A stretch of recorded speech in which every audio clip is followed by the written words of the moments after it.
26வது வசனம் பாருங்க. அப்போஸ்தலர் 17:26.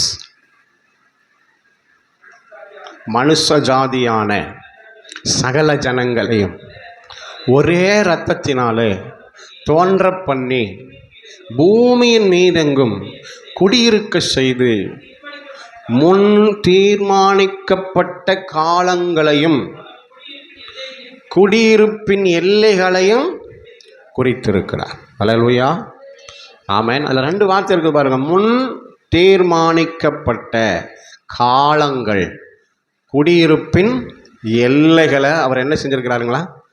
குறித்து வைத்திருக்கிறார். அல்லேலூயா, ஆமென். பாருங்கள், நான் பிறந்தது குன்னத்தூரில் இருக்கிற ஒரு தனியார் ஹாஸ்பிட்டலில். வளர்ந்தது கொஞ்ச காலம் சின்ன குழந்தையாக இருக்கும்போதெல்லாம் வளர்ந்தது ஊட்டிக்கு பக்கத்தில் ஒரு சில எஸ்டேட்டில் ஒரு சில டேம் கட்டுற இடங்களில் என்னை வச்சு என்ன செஞ்சாங்க? தூக்கி சுமந்து வளர்த்தாங்க. அல்லேலூயா. குறிப்பிட்ட காலங்கள் வந்த பொழுது திரும்பவும் எங்கள் பாட்டி ஊருக்கே, எங்கள் அம்மா ஊருக்கே எங்களை என்ன செஞ்சார்? ஆண்டவர் கொண்டு வந்தார். அல்லேலூயா.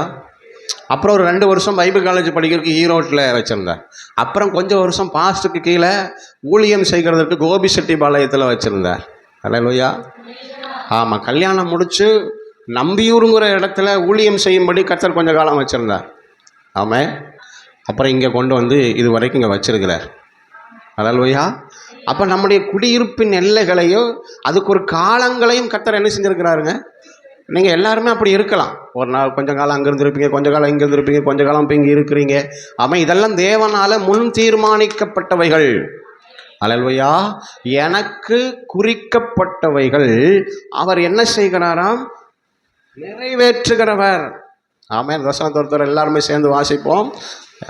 யோபு 23:14. யோபு 23:14 எல்லாருமே எடுத்துக்குங்க. வெஸ்லி வாசிக்கலாமா? யோபு 23:14 எடுத்துட்டீங்கன்னா வேகமாக வாசி பார்ப்போம் சத்தமாக. இன்றைக்கி எல்லாமே பசங்க தான் வசனம் வாசிக்கணும். சே நல்ல சத்தத்தை தந்திருக்கிறார்.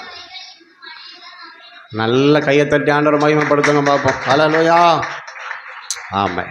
நான் வாலிப பையனாக இருக்கும்போது ரட்சிக்கப்பட்ட ஆலயத்துக்கு போகும்போது எங்கள் பாஸ்டர் இப்படி தான் இந்த படிக்கட்டு ஓரத்தில் உட்கார வச்சுருப்பார். அது கொஞ்சம் சின்ன சபை. இப்போ பெருசாக இடிச்சு காங்கிரீட்டெல்லாம் போட்டேன். அப்போது அந்த படிக்கட்டு ஓரத்தில் உட்காந்துருப்பேன். சொன்ன உடனே என்னை என்ன செய்வாருங்க? வசனம் வாசிக்க சொல்லுவார். கொஞ்சம் பயமாக தான் இருக்கும், ஆனால் வாசித்தேன். அல்லேலூயா, சொல்லுங்கள். அல்லேலூயா. அப்புறம் எங்கே வந்து சாயங்கால ஆராதனை நடக்கும், அதில் வாசித்தேன்.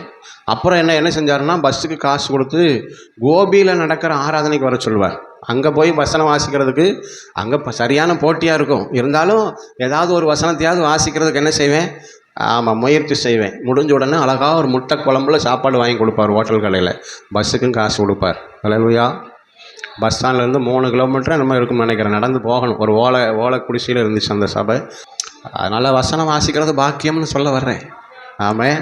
பின்னாட்களில் ஊழியம் செய்கிற பெரிய கிருபை ஒரு வேளை கிடைக்கலாம். அல்லேலூயா, ஆமாம். பிள்ளைகளுக்கு அந்த கிருபைகளை தேவன் தருவாரா? வசனம் சொல்லுகிறது, எனக்கு வாசி தம்பி இன்னொரு தடவை, எனக்கு குறித்திருக்கிறதை நிறைவேற்றுவார் அப்படின்னு எதிர்காலத்தில் தேவன் செய்ய போகிறதை யோபு என்ன செய்கிறாருங்க? இங்கே சொல்லுகிறார். அல்லேலூயா. எனக்கு குறித்திருக்கிறத அவர் நிறைவேற்றுவார். எல்லாரும் சொல்லுங்க, எனக்கு குறித்திருக்கிறத அவர் நிறைவேற்றுவார். நான் நம்புகிறேங்க, இதுவரைக்கும் உங்கள் வாழ்க்கையில் நடந்தது எல்லாமே தேவன் உங்களுக்கு குறித்தது தான் நடந்திருக்கு. அல்லேலூயா. தேவன் குறிக்காத, தேவன் அனுமதிக்காத ஒன்றும் இதுவரை நடக்கல. தேவனை நம்பி இருந்தால் இனிமேலும் நடக்கப் போவதில்லை. அல்லேலூயா, ஆமாம். உங்கள் குடியிருப்பின் எல்லைகளை கர்த்தர் குறித்து வச்சிருக்கிறார். அதுக்குரிய காலங்களை கர்த்தர் என்ன செஞ்சுருக்கிறாருங்க? குறித்து வைத்திருக்கிறார். சரி, இந்த 23ஆம் அதிகாரத்தில் இப்படிப்பட்ட நம்பிக்கையோடு யோபு சொல்வதற்கு முன்பதாக 14ஆம் அதிகாரத்தில் 13வது வசனத்தில் ஆமாம், தேவனை பார்த்து இப்படி ஒரு கேள்வி கேட்குறார். பைபிளை திருப்புங்க. யோபு 14:13 வாசிக்கலாமா? எடுத்தவங்க பசங்களில் தான் வாசிக்கணும். யாராவது ஒருத்தர் வாசிங்க.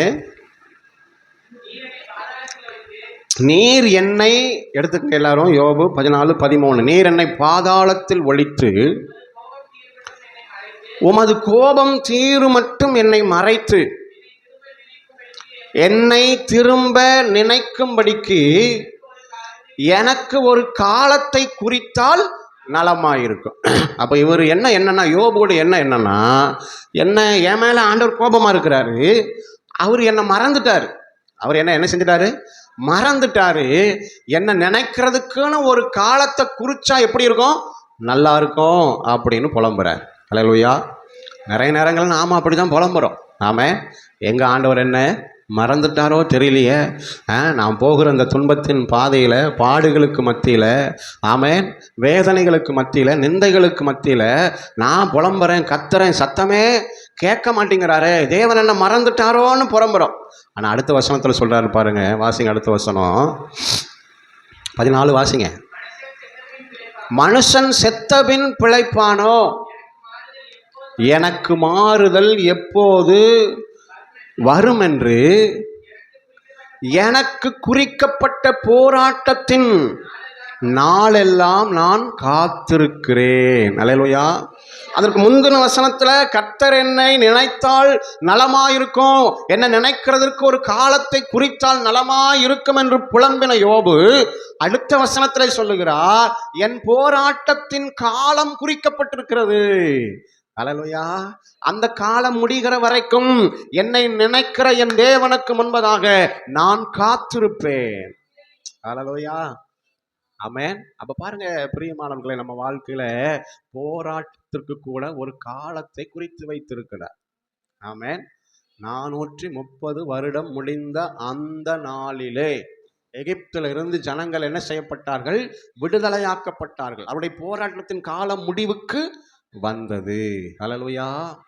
அப்ப பாருங்க, நம்முடைய போராட்டத்திற்கும் நம்முடைய பாடுகளுக்கும் நம்முடைய நிந்தைகளுக்கும் அவமானங்களுக்கும் கர்த்தர் ஒரு காலத்தை குறித்து வைத்திருக்கிறார். ஆமென். வேதத்தில் எத்தனையோ பேர் கர்த்தர் என் நிந்தையை மாற்றினார், கர்த்தர் என் நிந்தையை என்னை விட்டு அகற்றினார் என்றெல்லாம் சொல்லுகிறார்கள். ஆமென். நம்முடைய வாழ்க்கையிலும் ஒரு காலத்தை குறித்து வைத்திருக்கிறார். பிரியமானவர்களே, உங்கள் போராட்டம், உங்கள் பாடுகள் எல்லாவற்றுக்குமான ஒரு மாற்றத்தை, மாறும் காலத்தை, அப்படிதான் அந்த வசனம் இருக்கு இல்லைங்களா? என் போராட்டம் எப்பொழுதும் மாறும். ஆமென். ஆமா, அது குறிக்கப்பட்ட காலம் வரை நான் காத்திருக்கிறேன். Price the Lord. ஆமா, நீங்களும் நானும் கூட கர்த்தருக்காக காத்திருக்கும் பொழுது, அவர் சமூகத்தில் பொறுமையோடு காத்திருக்கும் பொழுது, அவர் நம்மிடமாய் சாய்ந்து நம் கூப்பிடுதலை கேட்டு நம்முடைய போராட்டத்திற்கு, நம்முடைய பாடுகளுக்கு, நம்மை நின்ற அவமானங்களுக்கும் முடிவிருக்கிற ஒரு காலத்தில் நிச்சயமாய் நம்மை விடுவிப்பார். ஹல்லேலூயா. ஹல்லேலூயா. நான் என்ன சொல்ல வருகிறேன்? எல்லாவற்றுக்கும் ஒரு காலத்தை கர்த்தர் ஏற்கனவே திட்டம் பண்ணி வைத்திருக்கிறார், முன்குறித்து வைத்திருக்கிறார். ஹல்லேலூயா. சத்தமா சொல்லுங்க ஹல்லேலூயா. அந்த நேரத்தில், அந்த காலத்தில் ஒரு விடுதலை நிச்சயமா கர்த்தர் தருவார். ஆமென். நிச்சயம் விடுதலை உண்டு. உங்க நம்பிக்கை வீண் போகவே போகாது. உங்க வாழ்க்கையில் உபத்திரவங்களும் பாடுகளும் அழிவுக்கு அல்ல, உங்களை பலப்படுத்த, உங்களை ஆசீர்வதிக்க, நீங்கள் தேவனுடைய வல்லமையை காண. ஹல்லேலூயா. ஹல்லேலூயா. நிச்சயமா ஒரு நாள் சாட்சி சொல்லுவீங்க, எத்தனையோ துன்பம் வந்துச்சுங்க, எத்தனையோ பாடுகள் வந்துச்சு, என்னை அவைகளால் அழிக்க முடியவில்லை, என் கர்த்தர் என்னை பாதுகாக்கிறவராய், பலப்படுத்துகிறவராய், போதுமானவராய் இருந்தார். ஆமென். ஆண்டவர் நல்லவர். எனவே எனக்கு குறித்ததை அவர் என்ன செய்வார்? நிறைவேற்றுவார். யோபு அறிந்து கொண்ட முதல் காரியம், எனக்கு ஒரு போராட்ட காலம் தேவன் குறித்திருக்கிறார், அதுக்கு ஒரு முடிவு காலத்தை கர்த்தர் குறித்திருக்கிறார். ஆமென். இன்னும் அநேகம் அவரிடத்தில் உண்டு. போராட்டத்துக்கு மாத்திரமல்ல, என் சரீரத்தில் இருக்கின்ற வியாதி மாறுகிறதற்கு ஒரு காலம் இருக்கிறது, நான் இழந்தவைகளை திரும்ப பெறுவதற்கு ஒரு காலம் இருக்கிறது, என்னை விட்டு போன என் மனைவி திரும்ப வருகிறதற்கு ஒரு காலம் இருக்கிறது. ஆமென். ஹல்லேலூயா. நான் அவமானப்பட்ட, நான் குறைவுபட்ட இதே தேசத்தில் நான் வாழ்ந்திருக்கிற ஒரு காலத்தை கர்த்தர் எனக்கு வைத்திருக்கிறார். ஆமென். அந்நிய கண்கள் அல்ல, என் சொந்த கண்களே அவரை. Praise the lord. Hallelujah. Amen. ஆண்டவர் நல்லவர். எனக்கு குறித்ததை அவர் நிறைவேற்றுகிறவர். ஆமென். நிறைவேற்றுவார். Praise the lord. ஆமென். அதனால உங்களுக்கு குறித்தது ஒருத்தரும் ஒருபோதும் தடை செய்ய முடியவே முடியாது. ஹல்லேலூயா. சாலமோன் தான் அரியாசனத்தில் உட்கார வேண்டும் என்று கர்த்தர் தீர்மானித்திருந்தார். ஆமென். ஏற்கனவே குறித்திருக்கிறார். தாவீதுக்கு அப்புறம் ராஜா யாரு தான்? சாலமோன் தான். ஆமென். அதனால நிச்சயம் நமக்கு குறித்ததை தேவன் நிறைவேற்றுவார். ஹல்லேலூயா. ஹல்லேலூயா. ஆமென். ஆண்டவர் நல்லவர். இந்த நாளில் நாம் தியானிக்க போகிற அந்த வேத பகுதியிலிருந்து நாம் தியானிக்க போகிற ஒரு சத்தியம் என்னவென்றால், யோபு சொல்லுகிற அந்த காரியத்தில் எனக்கு குறித்ததை அவர் நிறைவேற்றுவார். இன்னும் நடக்கலை, இனி என்ன செய்ய போகுது?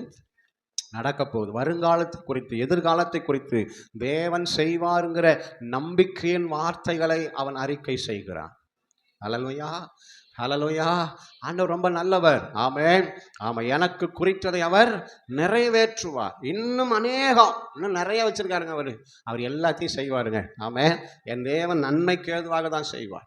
ஆமாம், எனக்கு ஒரு போராட்டத்தின் காலம் இருக்குதுன்னா நான் இழந்ததை 2 மடங்கு பெறுகிற ஒரு காலத்தையும் அவர் குறித்து வச்சிருக்கிறார். ஹல்லேலூயா. ஆமாம், நீங்கள் இழந்ததை 2 மடங்கு பெற்றுக்கொள்ளுகிற ஒரு காலம் இருக்கிறது. ஆமென். எந்த பிள்ளையின் நிமித்தம் நீங்கள் துக்கப்பட்டு கொண்டிருக்கிறீர்களோ அதே பிள்ளையின் நிமித்தம் 2 மடங்கு சந்தோஷத்தை அனுபவிக்கிற ஒரு காலம் இருக்கிறது.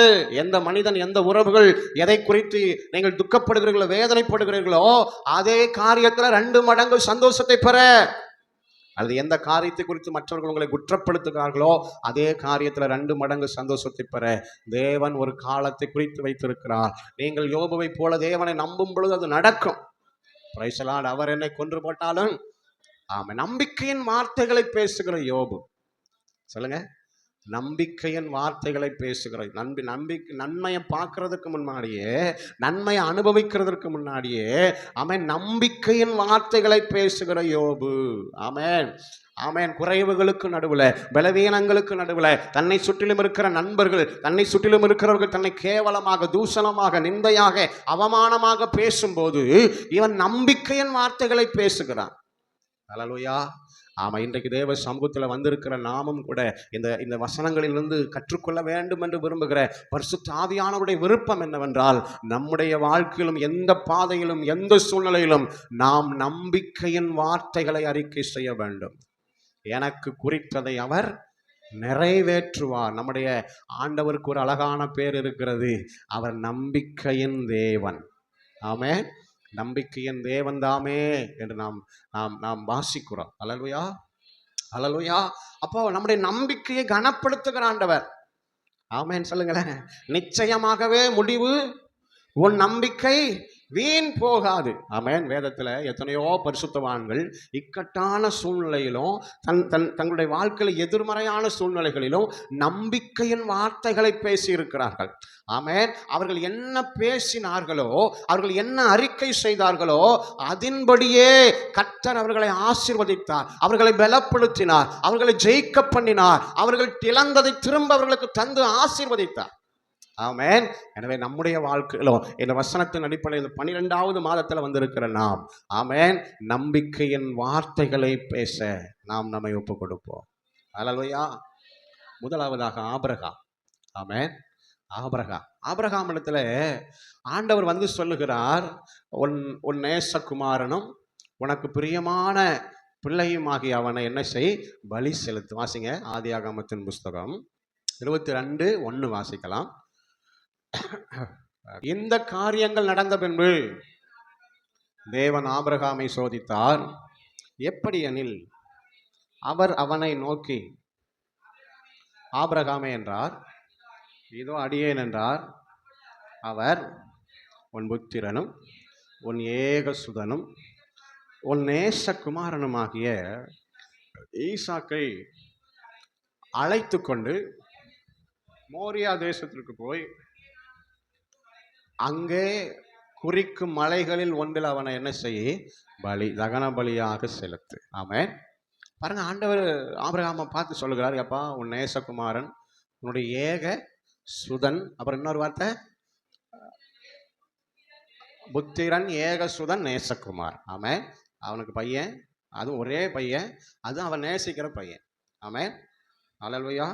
நான் ஒரு இடத்த காட்டுறேன், அங்கே கொண்டு போய் என்ன செய், பலி செலுத்து. இப்போ என்ன செஞ்சாருங்க, ஆபிரகாம் அதிகாலையில் எழுந்தார், ஒரு கழுதை, 2 வேலைக்காரங்க, கொஞ்சம் விறகு, தீவெட்டி எல்லாம் கையில் எடுத்துகிட்டு என்ன செஞ்சிட்டாருங்க, கிளம்பிட்டார். கிளம்பி ஆண்டவர் காண்பித்த அந்த மலையை நோக்கி என்ன செய்கிறாருங்க, பிரயாணப்படுகிறார். ஆமென்.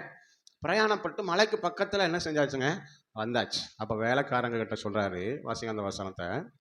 வேலைக்காரரை பார்த்து சொல்கிறாரு, 3ஆம் நாளில் ஏறெடுத்து பார்த்து கண்டான். அப்பொழுது ஆபிரகாம் நோக்கி,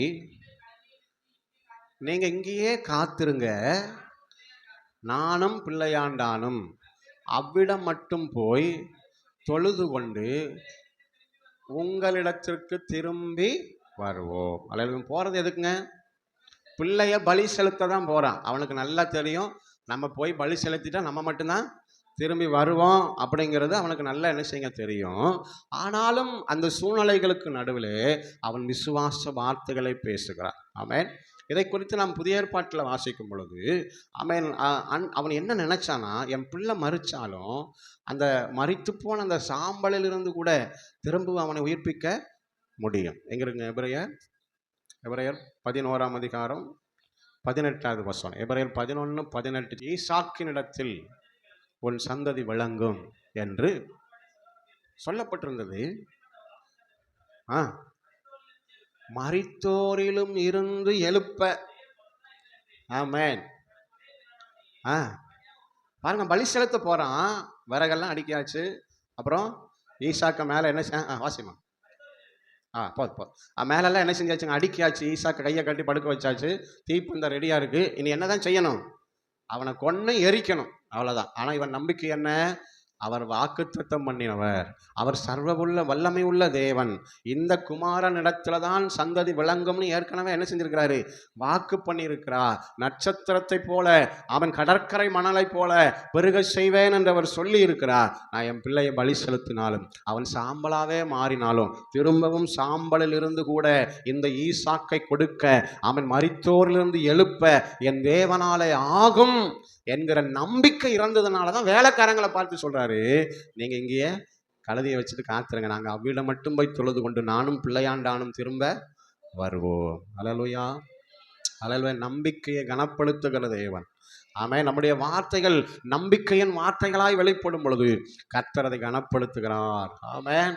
ஆமா, கத்திய ஓங்குறாரு பாருங்க. ஆண்டவர் சொல்றார், ஆபிரகாமே நிறுத்து, பிள்ளையாண்டான் மேல் கை போடாதே, உன் சுதனும் உன் ஏக சுதனும் உன் குமாரனும் உன் ஏக சுதனமாய் இருக்கிறவனே நீ பலி செலுத்த ஒப்பு கொடுத்தபடினால் இப்பொழுது நீ கர்த்தருக்கு பயப்படுகிறவன் என்பதை நான் அறிந்திருக்கிறேன்.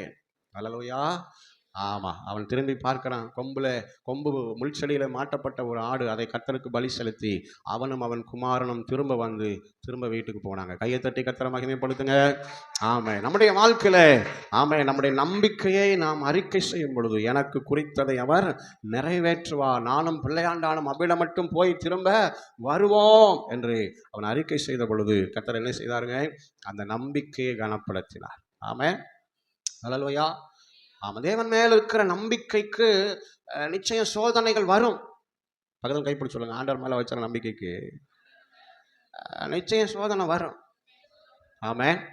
அவர் என் வார்த்தையை நம்பி வந்தாங்களே, இவங்க அந்த நம்பிக்கையில் உறுதியா சொல்லுங்க, இருப்பாங்களா இருக்க மாட்டாங்களா அப்படின்னு சோதனை வரும். ஆமென். ஆனால் அநேக நேரங்களில் நம்ம தோற்று போயிடுறோம், சீசர்களை போல. அநேக நேரங்கள் நம்ம என்ன செய்யறோங்க? தோற்று போயிடுறோம், சீசர்களை போல. அக்கறைக்கு போவோம் வாருங்கள். ஆண்டவர் கூப்பிடும்போது எப்படி தான் கூப்பிட்றாரு? சொல்லுங்க, சத்தமா சொல்லுங்க, அக்கறைக்கு போவோம். இல்லை, முழுசா சொல்லுங்க, அக்கறைக்கு போவோம் வாருங்கள் அப்படின்னு தான் ஆண்டவர் கூப்பிட்றாரு. அவர் வார்த்தையை நம்பி தான் படகுல என்ன செய்கிறாங்க? ஏறுறாங்க. கப்பலின் பின்னணியத்தில் இயேசு தூங்கி விட்டார். ஆனால் கடலில் என்ன வந்துட்டுங்க? ஒரு பெரிய காற்று அலை. அவங்க ரொம்ப கஷ்டப்படுறாங்க, தண்டு வலிக்கிறதுனால சோர்ந்து போயாச்சு. தண்ணியெல்லாம் படகுக்குள்ளே வந்துட்டு இனி தப்பிக்க முடியாதுங்கிற ஒரு நிலை வரும் பொழுது ஆண்டவர் போய் தட்டுறாங்க. என்ன தட்டுறாங்க? ஐயரே, நாங்கள் மடிந்து போகிறோம், உமக்கு கவலை இல்லையா? ஆமாம். அப்போ ஆண்டவர் சொன்ன வார்த்தை அவங்களுக்கு என்ன செய்ய மாட்டேன்? அக்கறைக்கு போவோம்னு சொன்னவர் வல்லமை உள்ள தேவன், அவர் கொண்டு போவார் அப்படிங்கிற நம்பிக்கை அவங்களுக்கு என்னதுங்க? இல்லை. இஸ்ரவேல் ஜனங்கள் கூட அப்படித்தான். பாலும் தேனும் ஓடுகிற கானானுக்கு கூட்டிகிட்டு போவான்னு சொன்னார். ஆனால் அவங்க என்னது? செங்கடலுக்கு முன்னாடியே அங்கே சுடுகாடு இல்லைன்னா இங்கே கொண்டு வந்தீங்க, இங்கே அடக்கம் பண்ணுறக்கா எங்களை கொண்டு வந்தீங்க அப்படி. அல்லேலூயா, அல்லேலூயா. ஆனால் இந்த யோபுவையும் இந்த ஆபிரகாமையும் பாருங்கள், அவர்கள் நம்பிக்கையின் வார்த்தைகளை அறிக்கை செய்கிறார்கள். ஆமென். எதிர்மறையான சூழ்நிலையில, போராட்டத்தின் சூழ்நிலையில, இழப்புகளுக்கு மத்தியில, தன்னை நிந்திக்கிற நண்பர்களுக்கு முன்பதாக ஆமென், எனக்கு குறித்திருக்கிறதை அவர் நிறைவேற்றுவார். ஆமென். நானும் என் பிள்ளையாண்டானும் போய் அவ்விடம் மட்டும் தொழுது கொண்டு திரும்ப வருவோம். நம்பிக்கையின் வார்த்தைகள். Price the Lord. எனவே எனக்கு அருமையானவர்களே, நம்பிக்கையின் வார்த்தைகளை நம்ம பேசுவோம். ஆமென். நம்மளை சுற்றி இருக்கிறவங்க நம்மளை தோண்டி விடுவாங்க. யோபு மனைவி மாதிரி, தேவனை இன்னமும் உத்தமத்திலா இருக்கிறேன், ஆனால் என்ன செஞ்சிடக்கூடாதுங்க, மற்றவங்க சொல்கிறது கேட்டுறப்பல. மற்றவங்க சொல்லுவாங்க, என்ன இந்த ஆண்டவர், நீ எவ்வளவு பக்தியாக இருந்த, நீ எவ்வளவு ஆண்டவரை தேடி தேடி போன, ஒரே உபவாசம் ஜெபம் அப்படி இப்படின்னு போனப்போ எல்லாம் உனக்குத்தான் சோதனை, இனிமேல் நீ ஜெபத்துக்கே போகாத. நம்ம உடனே ஆமாக்கா நான் சோமண்ணி என்னத்தை அப்படியே சொல்லணும்? இல்லை, என் ஆண்டவர் நல்லவருங்க, எதை செஞ்சாலும் எனக்கு நன்மைக்கு தான் செய்வார். நான் அவரை தேடுறதை என்ன செய்ய மாட்டேன். ஒரு வேளை விட்டுருந்தா கர்த்தர் உங்களோட தான் பேசுகிறார். அல்லேலூயா, அல்லேலூயா. திரும்ப தேவனை தேடுகிறதுக்கு உங்களை ஒப்பு கொடுங்க. தேவனை தேடுகிறதுக்கு சோர்ந்து போகாதீங்க. சூழ்நிலைகளை பார்த்து மனந்தளர்ந்து போகாதீங்க. இந்த வேலையில் விசுவாச வார்த்தைகளை, நம்பிக்கையின் வார்த்தைகளை பேசுங்க. அவன் கர்த்தர் உங்களுக்கு என்ன செய்யணும்னு எதிர்பார்க்குறீங்களோ அதை அறிக்கை செய்யுங்க. அல்லேலூயா, சத்தமாக சொல்லுங்க அல்லேலூயா. ஆமென். தாவீது அப்படித்தான் சொன்னாருங்க, தாவீது அப்படித்தான் சொன்னார். ஆமாம். 2 சாமுவேல் புஸ்தகம் 16ஆம் அதிகாரம் 5வது வசனம் பாருங்க. வந்தபோது சவுல் வீட்டு வம்சத்தானாயிருக்கு. 2 சாமுவேல் 16:5.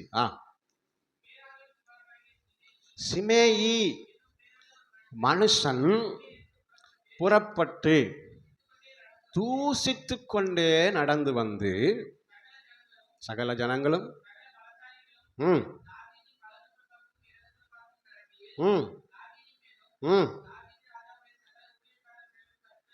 எறிந்தான்.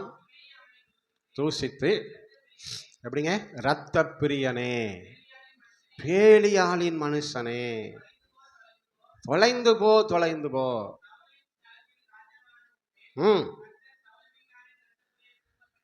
அல்லேலூயா. நல்லா கவனிங்க. சிமேயி அப்படிங்கிற சவுலோட சந்ததியில் இருக்கிற ஒரு மனுஷன். இப்போ தாவீதுடைய வலது பக்கமும் இடது பக்கமும் பலசாலிகளும் இராணுவ வீரர்களும் போகும் பொழுது தாவீது வெறுங்காலில் நடந்து போயிட்டு இருக்கான், மலை மேலே ஏறி போயிட்டு இருக்கான். அல்லேலூயா. என்ன சூழ்நிலைனா, தாவீதனுடைய மகன் அப்சலோம் அகிதோப்பேலின் ஆலோசனையை கேட்டு தாவீதுக்கு விரோதமாக எழும்பி ராஜ்யபாரத்தை தனக்கு சொந்தமாக்கி கொண்ட நிலைமையில இந்த தாவீது என்ன செய்யறாங்க, அரண்மனையை விட்டுட்டு இப்ப வெறுங்காலில் நடந்து எந்த ஊர் போயிட்டு இருக்கானுங்களா, பர்கூரா, சரி, ஏதோ ஒரு ஊருக்கு பக்கத்தில் போயிட்டு இருக்கிறான். ஆமாம். அப்போ இந்த சிமேயிங்கிற மனுஷன் என்ன செய்யறானுங்களா, இரத்த பிரியனே, பேலியாளின் தொலைந்து போ தொலைந்து போ. நம்ம பாஷையில் சொன்னேன்னு சொன்னா நாசமா போ, சொல்லுங்க, நாசமா போ அப்படின்னு. அல்லேலூயா. இன்னும் நிறைய வார்த்தையெல்லாம் தமிழ்ல இருக்கு. ஆமாம். அப்படி சொன்னது மாத்திரம் இல்லாம கல் எடுத்து என்ன செய்யறானுங்களா, எறிகிறான். ஒத்த மனுஷனுங்க. எப்படிங்க, தனி மனுஷன் கூட யாரும் இருக்கா, தாவீது கூட இருக்கிறதெல்லாம் யாருங்க, பலசாலிகள் இராணுவ வீரர்களா இருக்கிறாங்க. ஆனா இவர் தைரியமா என்ன செய்றாங்க, தூசிக்கிறான், கல் எடுத்து எறிகிறான். ஆமாம். இப்ப கூட இருக்கிற ஒருத்தன் சொல்றான், வாசிங்க அடுத்த வசனத்தை. செரியாவின் குமாரன் அபிசாய் ராஜாவை நோக்கி, அந்த செத்த நாய் ராஜாவாகிய ஆண்டவனை தூசிப்பானேன், நான் போய் அவன் தலையை வாங்கி போடட்டும். அல்லேலூயா. இந்த கூட வர்றவங்களை குறிச்செல்லாம் நீங்கள் வேதத்தில் தேடி வாசிச்சிங்கன்னா ஒவ்வொருத்தரும் பெரிய பெரிய காரியங்களை செஞ்சவங்க. ஆமாம். கை பட்டயத்தில் ஒட்டுற அளவுக்கு ஒரே இடத்துல நின்று வெட்டினவன். ஆமாம். பனி காலத்தில், உறைந்த பனி காலத்தில் கெபிக்குள்ள போய் 2 சிங்கத்தை கொண்டு போட்டவன். அப்படிப்பட்ட பலசாலிகள் கூட வந்துட்டு இருக்கிறாங்க. ஆனால் இவன் யாருங்க, ஒத்த ஆளு. அவனை பார்த்து என்ன சொல்கிறான், செத்த நாய், ராஜாவை எப்படி திட்டலாம் சொல்லுங்க, இப்போவே தலையை வாங்கிடுறேன். அதுக்கு ராஜா சொன்ன வார்த்தை என்ன வாசிக்கலாம். அதற்கு ராஜா, குமாரரே, எனக்கு உங்களுக்கு என்னப்பா, அவன் தூசிட்டா தூசிக்கட்டும், தாவீதை தூசிக்க வேண்டும் என்று என்ன ஒரு வார்த்தை பாருங்க, கர்த்தர் அவனுக்கு சொன்னார். ஆகையா ஏன்பா நீங்க இப்படி செய்யறீங்க. அடுத்த வசனம். பின்னும் தாவீது அபிசாயையும் பார்த்து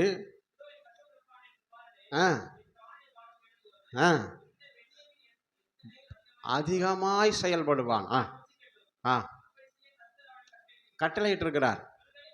நல்ல கவனிங்க, நல்ல கவனிங்க. ஒருவேளை கர்த்தர் என் சிறுமையை பார்த்து அவன் நிந்தித்த நிந்தனைக்கு பதிலாக எனக்கு நன்மையை சரி கட்டுவார். அல்லேலூயா. நல்ல கையை வைத்து சத்தமா சொல்லுங்க அல்லேலூயா. தூஷணங்களுக்கு நடுவிலே தாவீது சொல்லுகிறான், கர்த்தர் அவன் என்னை நிந்தித்த நிந்தனைக்கு பதிலாக எனக்கு சரி கட்டுவார் நன்மையை. ஆமென். என்ன ஒரு நம்பிக்கையுள்ள வார்த்தை பாருங்க. தேவன் மேல இருந்த நம்பிக்கையை அவன் அறிக்கை செய்கிறான், அவன் தூசிக்கிறான். ஒருவேளை கர்த்தரை அனுமதிச்சிருக்கலாம், நீங்க அதை பத்தி கவலைப்படாதீங்க, அவன் தூசிக்கட்டும். ஆமென். இந்த நிந்தனையை பார்த்து கர்த்தர் எனக்கு நன்மையை சரி கட்டட்டும். ஆமென். நடந்தது என்ன உங்களுக்கு தெரியும். அகிதோப்பேலின் ஆலோசனை அவமாய் போக கர்த்தர் பண்ணினார். யுத்தம் நடந்தது. அப்சலோம் அப்படி அப்படி வரும் பொழுது கர்வாலி மரத்தில் அவனுடைய முடி என்ன செஞ்சுட்டுங்க, மாட்டி கொண்டது. அவனை வல்லையங்களை வைத்து கொன்று அங்கேயே கல்லை கூச்சு கொண்டு போட்டான். அல்லேலூயா. திரும்பவும் ராஜாவாகிய தாவீது ராஜ்ய பாரத்தின் மேன்மையை பெற்றுக்கொண்டான். ஆமென். நிந்தித்த நிந்தனைக்கு பதிலாக, தூசித்த தூஷணங்களுக்கு பதிலாக நன்மையை எனக்கு சரிகட்டுவார் என்கிற அந்த நம்பிக்கையின் வார்த்தையை தேவன் கனப்படுத்தினார். ஆமென். ஆமாங்க. திரும்ப அவன் ராஜாவாக கர்த்தர் அவனை கொண்டு வந்து நிறுத்தினார். ஆமென். எனக்கு அருமையானவர்களே, இந்த நம்பிக்கை நமக்கும் நிறைய நேரங்களில் வரமாட்டேங்குது. ஆமென். யாராவது நம்ம ஒரு வார்த்தை சொல்லிட்டா, சொல்லுங்க, நம்மளால் இப்படி சொல்ல முடியுமா? ஆண்டவர் தான் அனுமதிச்சு பாருங்க, பரவாயில்லைங்க, தூசித்தா தூசிக்கட்டும் அப்படின்னு சொல்ல முடியுமா? அல்லேலூயா. ரொம்ப கஷ்டம். ஆமென். நான் வம்பு சண்டைக்கு போக மாட்டேன் பாஸ்டர். ஆனால் ஆமாம், ஆனால் இங்கே வந்த சண்டையை தாவீது என்ன செஞ்சிட்டாருங்க, விட்டுட்டார். கூட பராக்கிரமசாலிகள் இருக்கிறாங்க, சொன்ன கண்ட தொட்டமாக வெட்டியிருப்பாங்க. ஆமென். அவ்வளவு வைராக்கியம் உள்ளவர்கள், ராஜாவின் மேலே வைராக்கியம் உள்ளவர்கள். ஆனால் இல்லை, வேண்டாம், அவன் தூசிக்கட்டும், கர்த்தர் தான் அனுமதிச்சிருப்பார். என் கற்பப்பிறப்பே எனக்கு விரோதமாக எழுந்திருக்கும் போது இந்த பென்யமீனை ஏமாத்திரும். ஆமென். அவன் செய்யட்டும், தூசிக்கட்டும். ஏன்னா நான் நம்புகிறேன், அவன் நிந்தித்த நிந்தனைக்கும் தூஷணத்திற்கும் சரியாக நன்மை எனக்கு சரி கட்டுவார். நான் இன்றைக்கு தீர்க்க தரிசனமாய் சொல்லுகிறேன், உங்கள் வாழ்க்கையில் உங்களுக்கு விரோதமாக நிந்தித்த, உங்களுக்கு விரோதமாக தூசித்த மனிதர்களுடைய கண்களுக்கு முன்பதாக அவர்கள் நிந்தித்த நிந்தனைக்கும் தூசித்த வார்த்தைகளுக்கும் சரியாக நன்மையை கர்த்தர் சரி கட்டுவார். ஹல்லேலூயா. ஹல்லேலூயா. நடந்தது என்ன, அவனே வந்து திரும்ப என்ன செய்கிறானுங்க, தாவீதின் காலில் விழுந்து நான் தப்பு பண்ணிட்டேன், என்ன மன்னிச்சிருங்க. ஹல்லேலூயா. அவன் மன்னிச்சிட்டானுங்க, மன்னிச்சிட்டான். ஆனால் சாகும்போது சாலமோன்கிட்ட சொல்லிட்டு செத்தான். ஆமாம். அதை மட்டும் நீ என்ன செஞ்சிடாத, மறந்துடாத சிமையே. ஹல்லேலூயா. நம்ம செய்கிற எல்லா செயலுக்கும் பலன் நிச்சயமா உண்டு, மறந்துடக்கூடாது. ஆமாம். ஒருவேளை காலம் தள்ளி போகலாம், ஆனால் கர்த்தர் நிச்சயமாக செய்வார். ஆமாம். ஆமாம். தேவனை அண்டிக் கொள்ளுவோம். கர்த்தர் நல்லவர். பரிசுத்தவான்களுக்கு விரோதமாக நாம் எழும்ப வேண்டாம், தேவ ஜனத்துக்கு விரோதமாக நம்ம வாயை திறக்க வேண்டாம். ஹல்லேலூயா. அவன் நின்றாலும் விழுந்தாலும் அவருக்கு தான் உத்தரவாதி. அவன் விழுந்தாலும் திரும்ப எழுந்து நிற்க வைக்க அவரால் முடியும். ஆமென். அதனால் விழுந்துட்டான்னு நீங்கள் என்ன செஞ்சிடக்கூடாது, ஆமாம், துள்ளிடக்கூடாது. ஹல்லேலூயா. நான் நிற்கிறேன், அவன் விழுந்துட்டான், வேண்டாம். நம்ம நிற்கிறதே அவர் கிருபையில் தான் நிற்கிறோம், நம்ம வாழ்கிறதே அவர் கிருபையில் தான் வாழ்கிறோம். ஆமாம். நம்ம மேன்மை பாராட்ட ஒன்றுமே இல்லை. நம்ம ஏதோ நல்லவங்கிறதுனால அல்லது நம்ம ஏதோ பரிசுத்தவான்கிறதுனால நம்மளை கர்த்தர் உயரத்துக்கு கொண்டு வரல. அவர் நம்ம மேலே வச்ச இறக்கத்தில் நாம் நிற்கிறோம். அதனால் விழுந்து போனவனை பார்த்து நாம் பரிகசிக்க வேண்டிய அவசியம் இல்லை. ஒரு நாள் அப்படி ஒரு எண்ணம் வந்துடவே கூடாது. ஆமென். ஆமாம். நெருக்கப்படுகிற காலங்களில் அவர் நமக்காக பரிதாபப்படுகிறார், நமக்கும் அந்த பரிதாபம் அவசியம். ஆமென் சொல்லுங்க. நமக்கு அந்த கிருபைகளை கர்த்தர் தருவாராக. சத்தம் ஒரு ஆமென் சொல்லுங்க. ஆமென். ஆமென். ஆண்டவர் நல்லவர். Price the lord. ஆமென். மீகாவின் புஸ்தகத்தில் தீர்க்கதரிசி இப்படி எழுதுகிறார். மீகாவின் புஸ்தகத்தில் தீர்க்கதரிசி எழுதுகிறார். 7ஆம் அதிகாரம் 8வது வசனம் வாசிங்க. என் சத்துருவே, எனக்கு விரோதமாக நீ சந்தோஷப்படாத. நான் விழுந்தாலும் திரும்ப எழுந்திருப்பேன், நான் இருளில் உட்கார்ந்திருந்தாலும் கர்த்தர் எனக்கு வெளிச்சமாக இருப்பார். ஹல்லேலூயா. என்ன ஒரு நம்பிக்கையின் வார்த்தை பாருங்க. சத்துருவே, நீ என்ன செய்யாத, நான் விழுந்துட்டேன், நீ சந்தோஷப்படாத, திரும்ப என்ன நிற்க பண்ணுகிறவர் என் கூட தான் இருக்கிறாரு. ஹல்லேலூயா. திரும்ப என்ன எழுந்து நிற்க பண்ணுகிறவர் என் கூட தான். நான் இருளில் இருக்கிறேன்னு நீ சந்தோஷப்படாத, எனக்கு கர்த்தரே வெளிச்சமா இருப்பாரு. ஆமென். நான் இருக்கிறது இருள் தான், ஆனால் வெளிச்சமாகிய தேவன் என்னோடு இருக்கிறார். எனக்கு வெளிச்சம் கொடுக்கிறவர் என்னோடு கூட இருக்கிறார். நீதிமானுக்காக வெளிச்சம் விதைக்கப்பட்டிருக்கிறது என்று தாவீது எழுதுகிறார். ஆமென். ஆமாம். எப்போ இருள் வந்தாலும் உங்களுக்காக விதைக்கப்பட்ட வெளிச்சம் உங்களுக்காக எழும்பி வரும். ஆமென். விடியற்கால வெளுப்பை போல வெளிச்சம் எழும்பி, ஆமென், ஆமென், சுகவாழ்வு துளிர்க்கும். Price the Lord. உங்களுக்கான வெளிச்சம் விதைக்கப்பட்டிருக்கு. நீங்கள் நீதிமானாக இருந்தால், தேவனை நம்பி இருந்தால், அருமையான தேவச்சனமே, உங்களுக்கான வெளிச்சம் விதைக்கப்பட்டிருக்கிறது. அது எப்பெல்லாம் இருள் வருகிறதோ அப்பெல்லாம் ஒரு அறுவடையை நீங்க காண்பீங்க. ஆமாம், யோபு சொல்லுகிறான், இல்லைன்னா வெளிச்சத்தினாலே நான் இருளை கடந்து போவேன். வாசிங்களா அந்த வசனத்தை, யோபுவின் புஸ்தகம் யோபு 29:3. அப்பொழுது அவர் தீபம் என் தலையின் மேல் பிரகாசித்தது, அவர் அருளின வெளிச்சத்தினாலே இருளை கடந்து போனேன். அல்லேலூயா. ஆமாங்க, ஆண்டவர் நிச்சயம் நமக்கு வெளிச்சமாக இருப்பார். நிச்சயம் ஆண்டவர் நம்மளை கைவிட மாட்டார். எப்படிப்பட்ட இருள் நம்மை மூடிக்கொண்டாலும், இருள் ஜனங்களையும் காரிருள் பூமியையும் மூடும், ஆனாலும் வெளிச்சமாய் உதிப்பார். கர்த்தர் உனக்கு வெளிச்சமாய் இருப்பார், ஏசாயா சொல்லுகிறார். அல்லேலூயா. அதனால இருளை பற்றி கவலைப்படாதீங்க, காரிருளை பற்றி கவலைப்படாதீங்க. கர்த்தர் உங்க கூட இருக்கிறார். வெளிச்சத்தின் தேவன் உங்களோடு கூட இருக்கிறார். உங்களுக்கான வெளிச்சத்தை அவர் உதிக்க பண்ணுவார். அருமையான மோகன் சேன சொன்ன ஒரு சாட்சி, ஒரு மிஷனரி கர்த்தருடைய ஊழியத்தை செய்யும்படியாக கிராமங்களுக்கு போனாராம். அல்லேலூயா. அப்போ இன்ட்ரெஸ்டாக போக போக போக அப்படியே உள்ள கிராமங்களுக்குள்ளே போயிட்டாரு. இருட்டாயிட்டு திரும்ப வீட்டுக்கு வரக்கு என்ன செய்யுங்க, வழி இல்லை. இப்போ தான் நமக்கு நிறைய வசதிகள், டார்ச் லைட்டு என்னென்னமோ வச்சுருக்கிறோம். செல்ஃபோன் இருந்தால் கூட போதும், வந்துடலாம். செல்ஃபோன் இருந்தால் கூட பைக்கே ஓட்டிகிட்டு போகிறான் இன்றைக்கி. நிறைய பேர் கார் கூட ஓட்டணும் செல்ஃபோனை வச்சு. அல்லேலூயா. ஆமாம், ரெண்டு பேர் செல்ஃபோன் அடிச்சுட்டே கார் போகுது, ஆனால் சுத்தமாக லைட் இல்லை. அப்படியெல்லாம் போகுது, பைக்கெல்லாம் போகுது. அப்போ அந்த நாட்களில் அவருக்கு வேறு வழி இல்லை. ஒரு குறிப்பிட்ட இடத்துல 2 பாதை பிரியுது. குறிப்பிட்ட இடத்துல என்ன செய்யுதுங்க, இப்போ இதில் போகிறதான்னு அவருக்கு தெரியல. வெளிச்சமும் இல்லை. தூரத்தில் என்ன இருக்குது, எதை பார்த்தோம், எந்த மரம், எதை அடையாளம் வச்சுட்டு வந்தோமா, அப்படி போயிடலாமான்னா அப்படியும் இல்லை. அந்த இடத்துல முழங்கால் போட்டு ஜெபம் பண்ணார். ஆண்டவரே, இந்த இருட்டில் நான் எங்கே போகிறதுன்னு தெரியல, நீங்கள் தான் எனக்கு வழிகாட்டணும். அப்படிங்கும்போது ஒரு குறிப்பிட்ட பாதையில் ஒரு சின்ன டார்ச் லைட் அடித்த வெளிச்சம் தெரிஞ்சுதான். அல்லேலூயா. சொல்லுங்க அல்லேலூயா. இவர் எழுந்து என்ன வெளிச்சம் அடிக்குதுன்னு பார்க்க போனால் அது அப்படியே போயிட்டே இருந்துச்சான். உடனே இவர் நினச்சிக்கிட்டார், நமக்கு வழி நடத்துகிற வெளிச்சம் ஒன்று என்ன செய்திருக்கிறது, வந்திருக்கிறது. அவர் அந்த வெளிச்சம் போகிற பாதையிலெல்லாம் நடந்து வந்தா அவர் வர வேண்டிய இடத்துக்கு வந்து சேர்ந்துட்டார். கையை தட்டி கர்த்தரை மகிமைப்படுத்துங்க. ஆமென். அதனால் நம்முடைய வாழ்க்கையில் நம்ம என்ன செய்யணுங்க, நம்பிக்கையின் வார்த்தைகளை நாம் என்ன செய்ய வேண்டும், அறிக்கை செய்ய வேண்டும். ஆமென். நீ சந்தோஷப்படாத சத்துருவே, நான் விழுந்தாலும் எழுந்திருப்பேன், நான் இருளில் இருந்தாலும் கர்த்தர் எனக்கு வெளிச்சமாக இருப்பார். ஆமென்.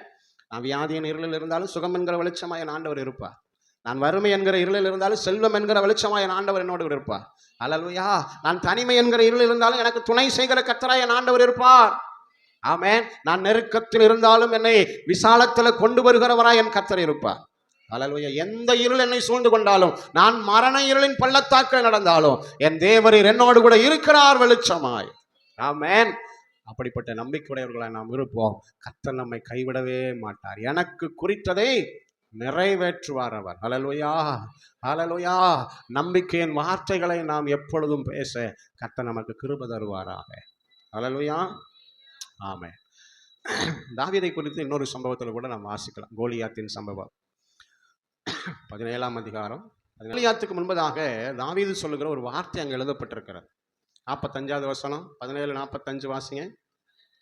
அதற்கு தாவீது அந்த கோலியாத்து, அந்த பெலிஸ்தனை நோக்கி, நீ பட்டயத்தோடும் ஈட்டியோடும் யுத்தத்திற்கு வருகிறாய், கேடகத்தோடும் என்னிடத்திற்கு வருகிறாய், நானோ நீ நிந்திக்கிற இஸ்ரவேலுடைய இராணுவங்களின் தேவனாகிய சேனைகளின் கர்த்தருடைய நாமத்தில் வருகிறேன்.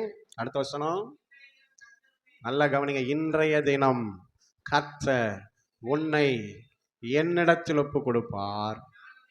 நான் உன்னை கொன்று உன் தலையை உன்னை விட்டு வாங்கி பெலிஸ்தருடைய பாளையத்தின் பிணங்களை இன்றைய தினம் ஆகாயத்து பறவைகளுக்கு நான் உணவாக கொடுப்பேன். அல்லேலூயா. இது யார் சொல்ற வார்த்தைங்க? ஸ்டான்லி என்ன சொல்ற மாதிரி டவுசர் சொல்ற வார்த்தை. ஆமென். சின்ன பையன், பொடி பையன், அப்படித்தானே சொல்றாரு. கோலியாத் என்ன சொல்றாரு? தாவீதை பார்த்து வாசிங்க.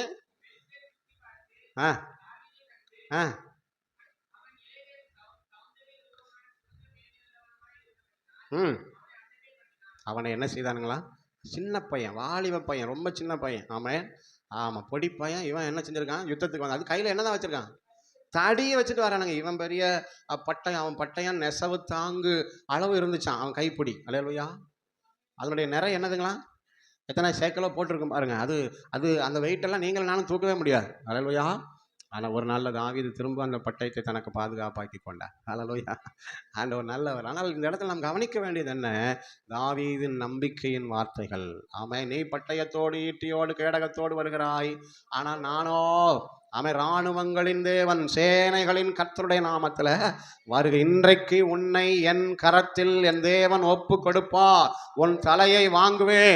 உனக்கு பின்னாடி இருக்கிற பெலிஸ்தருடைய இராணுவங்களின் பிணங்களை ஆகாயத்து பட்சிகளுக்கு பறவைகளுக்கு உணவாக கொடுப்பேன். எப்படிங்க? வெறும் தடியும் 5 கவன்கல்லையும் அடக்க பையில வச்சுட்டு அவன் பேசுற வார்த்தையை பாருங்க. ஆமென். ஆமா, இவனுக்கு கோபம், பயங்கர கோபம். யாருக்குங்க? ஆமா, நான் எவ்வளவு உயரமா இருக்கேன், எவ்வளவு ஒரு பெரிய போர் வீரன். ஆமென். நீ எவ்வளவு உயரமா தான் இரு, எவ்வளவு பெரிய போர் வீரனா தான் இரு. ஆமென். என் கூட இருக்கிறது யாரு? சேனைகளின் கர்த்தர். இதுதான் தாவீதின் நம்பிக்கை. அவன் நம்பிக்கையின் வார்த்தையை கர்த்தர் கனப்படுத்தினார். ஒரே கல்லு, ஒரே அடி. எப்படி விழுந்தானுங்களா? குப்பர விழுந்தான், ஓடுனான். அவன் பட்டை தூக்கி ஒரே வெட்டு தலை 2 போயிட்டு. ஹல்லேலூயா. இதை பார்த்த உடனே பின்னாடி இருந்து ஆர்ப்பரிச்சிருந்த பெலிஸ்தர்கள் என்ன செஞ்சுட்டாங்க? ஆமா, துண்டை காணும் துணியை காணும் ஓடுனாங்க. இங்க தூங்கிட்டு இருந்தாலும் எழுந்திரிச்சிட்டு எங்க இஸ்ரவேலர்கள் ஆமா எல்லாம் புட்டிங்க அடிச்சு தொடர்த்தி அடிச்சு ஒவ்வொருத்தரையும் கொன்னு அந்த நாள் பெலிஸ்தர்களுக்கு ஜெயம் வந்ததற்கு காரணம் தாவீது. தாவீதின் நம்பிக்கையின் வார்த்தை. ஹல்லேலூயா. சத்தமா சொல்லுங்க. ஹல்லேலூயா. எனக்கு குறித்திருக்கிறதை அவர் நிறைவேற்றுவார். சத்தமா சொல்லுங்க. எனக்கு குறித்திருக்கிறதை அவர் நிறைவேற்றுவார். ஹல்லேலூயா. எனவே பிரியமானவர்களே, கர்த்தர் உங்களுக்கென்று நன்மைகளை ஆசீர்வாதங்களை என்ன செஞ்சிருக்கிறாருங்க? குறித்து வைத்திருக்கிறார். உங்களுக்கான வெளிச்சத்தின் நாட்கள் குறித்து வைக்கப்பட்டிருக்கிறது.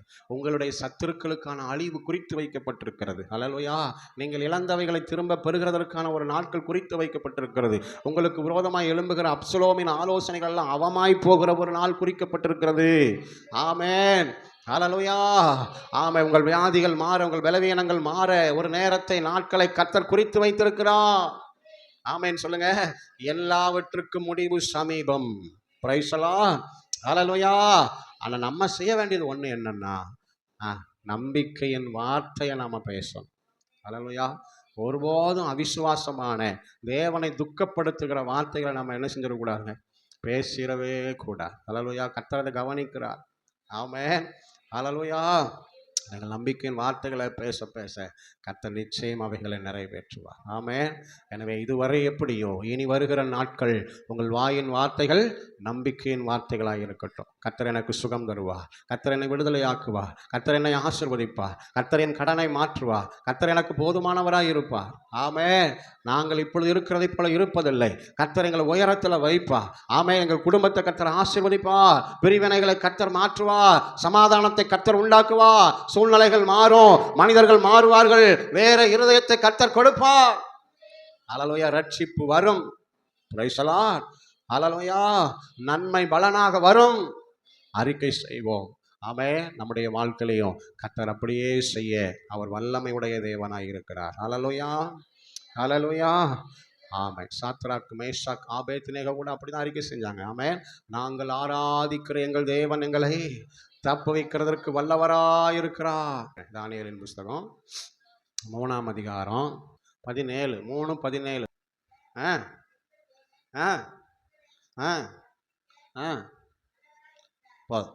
நாங்கள் ஆராதிக்கிற எங்கள் தேவன் எங்களை சூழ்நிலை என்னன்னா, இவங்கெல்லாம் யாருன்னா அடிமையாக கொண்டு போகப்பட்டவர்கள். யாருங்க?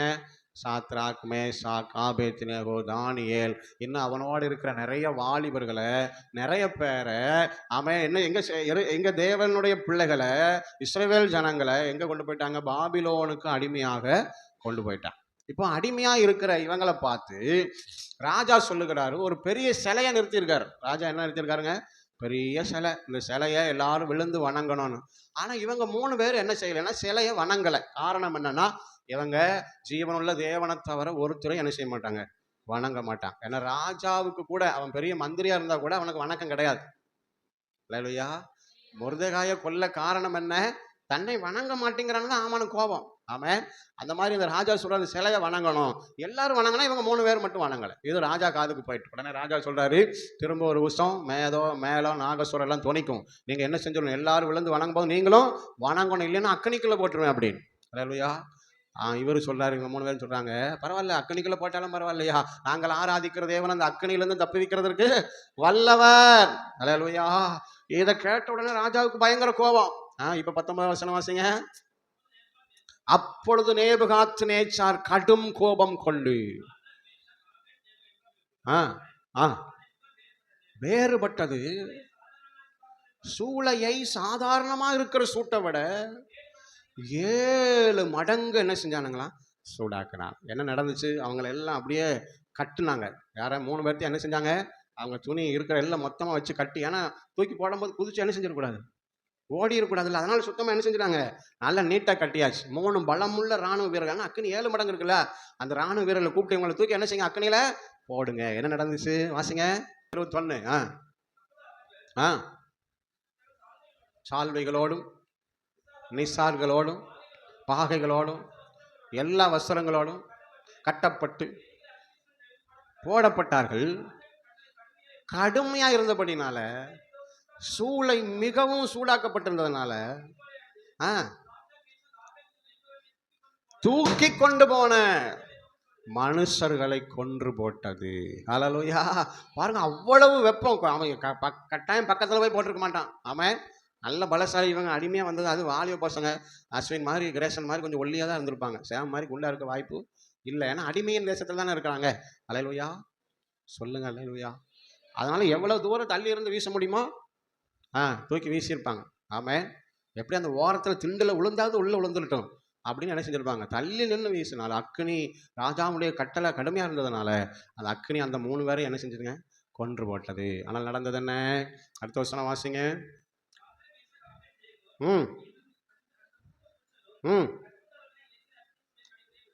ஆமென். பிரமித்து எழுந்திருந்து நாம 3 பேர் இல்லப்பா உள்ள போட்டோம்.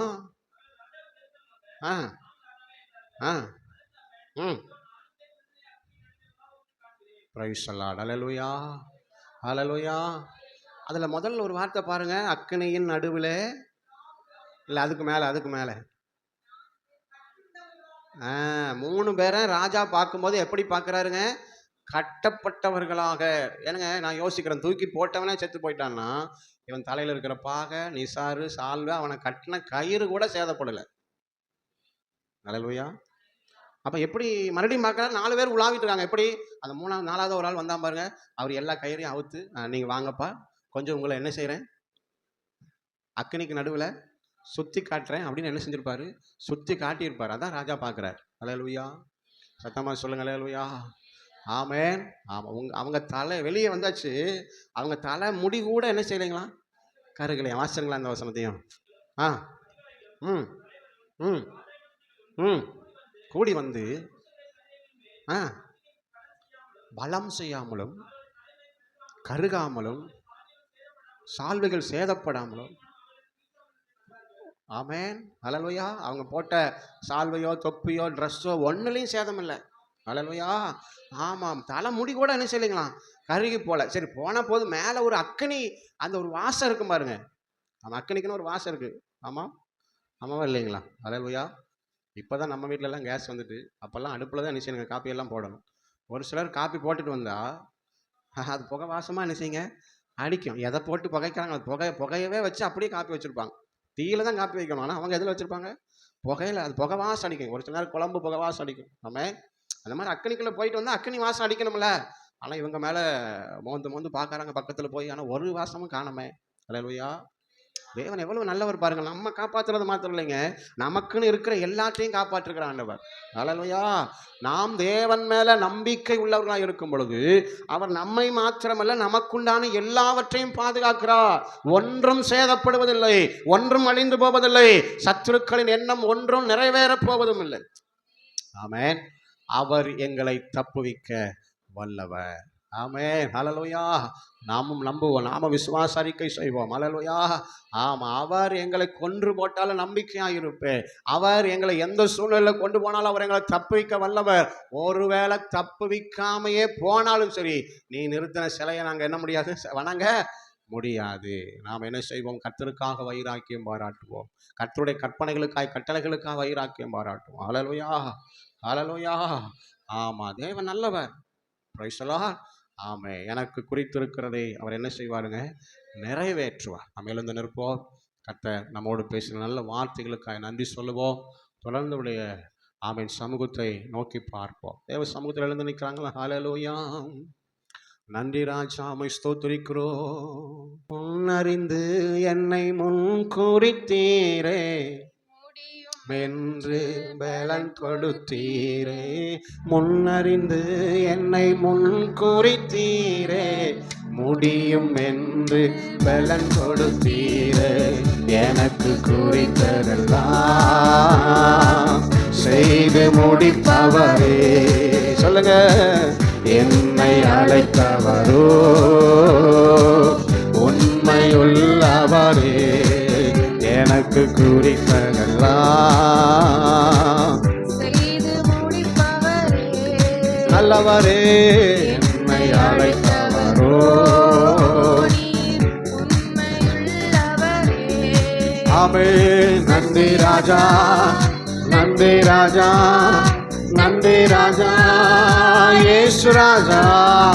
நன்றி நன்றி நன்றி இயேசு ராஜா. நீர் எல்லாமே பார்த்துக் கொள்வீர், நீர் எல்லாமே. ஆமே, நீர் எல்லாமே பார்த்துக் கொள்வீர். நல்லவரே, எல்லாமே பார்த்துக் கொள்வீர். எதை நினைத்தும் கலங்காமல் எப்போதும் ஸ்தோத்தரிப்பேன். எதை நினைத்தும் கலங்காமல் நான் எப்போதும் ஸ்தோத்தரிப்பேன். இதுவரை உதவின எபினேசரீரே, இனியும் உதவிடும் யெகோவா. இதுவரை உதவின எபினேசர் நீரே, இனியும் உதவிடும் யெகோவா நீரே. நன்றி ராஜா, நன்றி ராஜா, நன்றி ராஜா. கை தட்டி பாடுங்க, கைகளை தட்டி. நன்றி. ஆமென். நன்றி நன்றி இயேசு ராஜா. நீ எல்லாமே பார்த்துக் கொள்வீர், நீர் எல்லாமே. நாளைய தினத்திற்கு எஜமான நீரே, நாளையோ கவலையோ கலக்கமோ இல்லை. நாளைய எஜமானன் நாளைக்கு எஜமான நீரே. குறைகள் நீக்கிடுவீர், நல்லவரே.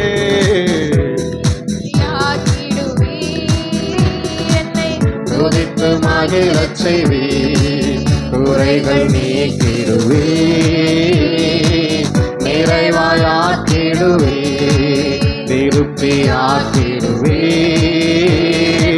துதிக்க மகிழச் செய்வீர். நன்றி ராஜா, நன்றி ராஜா, நன்றி ராஜா, இயேசு ராஜா. நன்றி ராஜா, நன்றி. ஓ நன்றி ராஜா, இயேசு ராஜா.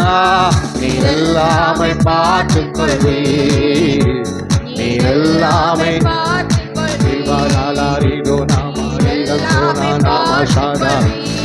ஓ ராஜாரீகம் சோமோ. ஆமே, எதை நினைத்தும் கலங்காமல் நான் எப்போதும் ஸ்தோத்தரிப்பேன்.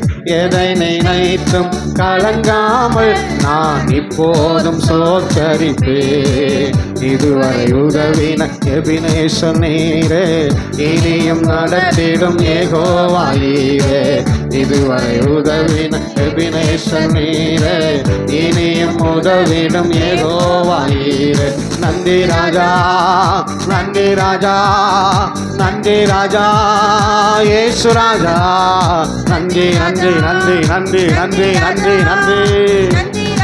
ஓ இயேசு ராஜா, நீ எல்லாமே பார்த்துக் கொள்வீர், நீ எல்லாமே. ஆமே, நீ எல்லாமே. அவர் சமூகத்தில் எல்லாம் பார்த்துக் கொள்ளப்படும், அவர் சமூகத்தில் எல்லாம் பார்த்துக் கொள்ளப்படும், அவர் சமூகத்தில் எல்லாம் பார்த்துக் கொள்ளப்படும். அவர் யெகோவா ஈரே. நன்றி நன்றி நன்றி நன்றி நன்றி நன்றி நன்றி. நீர் எல்லாமே பார்த்து கொள்வி. நல்ல கைகளை தட்டி அவர் எல்லாம் பார்த்துக்குவாருங்க. உங்க தேவைகளை அவர் பார்த்து கொள்ளுவா, உங்கள் சூழ்நிலைகளை அவர் பார்த்து கொள்ளுவா. அவர் எல் ரோயி, நம்மை காண்கிற தேவன். ஹல்லேலூயா.